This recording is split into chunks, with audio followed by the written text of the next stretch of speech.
صبح کو قرآن پڑھا کرو، کیونکہ صبح کے وقت قرآن کا پڑھنا فرشتوں کی حاضری کا موقع ہوتا ہے۔ اور بعض حصہ شب میں بیدار ہوا کرو اور تہجد کی نماز پڑھا کرو، یہ شب خیزی تمہارے لیے ایک اضافی عمل ہے۔ امید ہے کہ اللہ تم کو مقام محمود پر فائز فرمائے۔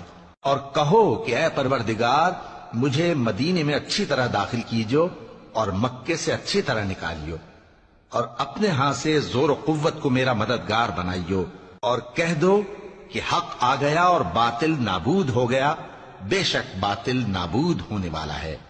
اور ہم قرآن میں وہ چیز نازل کرتے ہیں جو مومنوں کے لیے شفا اور رحمت ہے، اور ظالموں کے حق میں تو اس سے نقصان ہی بڑھتا ہے۔ اور جب ہم انسان کو نعمت بخشتے ہیں تو روح گرداں ہو جاتا ہے اور پہلو پھیر لیتا ہے، اور جب اسے سختی پہنچتی ہے تو نا امید ہو جاتا ہے۔